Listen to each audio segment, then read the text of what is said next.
للمصطفى نويت ما يجدد سنة القرى وإني أحمد أعوذ بالله من الشيطان الرجيم بسم الله الرحمن الرحيم barke Seex Ahmadou Bamba Mbàkke Xaadimu Rasuul rikk soppe na nga fedd li sag laxasaay ngir moytu saay-saay bismillaahi ma jóg fas yéene jël bindukaay ngir bëgg sonjaanu xur ñaan yàlla tool bi du booy jëneer de rëy wërtatee mu xam ne jaar na ci xuuy nañ soññ tey xamb bum sàggan ba ngànj mi seey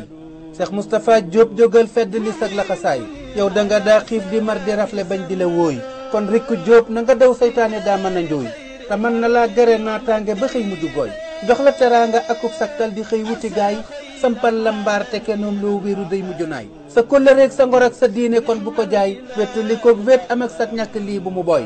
kiy dikk ngir yàlla ak kiy ñëw ne weñ dafa tooy boo farluwul sàmm way loo samp daañu ko ñaay Seex Moustapha na sari ak sunna doon sa jataay doon teb mariñ nga di xuus ca géeji yàlla di feey melal ne boppub sa xar aw yoonu njub mu di raay wagon yu diis du ko tee déqee Dakar wuti kaay Seex Moustapha dëggu doy loog dogu am bañ a fuuy gorus jullit lee di mandargaam ya dee su ko jaay garab su meññee ba ñor day tabbi bàyyi fi xaay gësam ko néew nay njariñ ngir lu ñorul mujj gooy Seex Moustapha duma ñeeño buy wayaan di la raay ngir bëgg nga may ma alal ba sant yàlla ne suuy ngir yàlla bàlleen ma day soppe bu fiir sama waay neexul ma ñëw naqar taxuma daw te man duma daay na ngeen ma baal naqar ak mbit daana tax di ta jooy waaye ku sàggana naan wóoy mbaa mu fecc ne saay saab xol du sedd ba sam xel dal ba tax ma ne suuy ngir bàyyi xel yàlla ak dunyaa ma daanaxi gaay lii dug yabeel dama lay yëpp yan bu di sali sooy ak sol mbasin dëkk terrasse te wala rëbbi sooy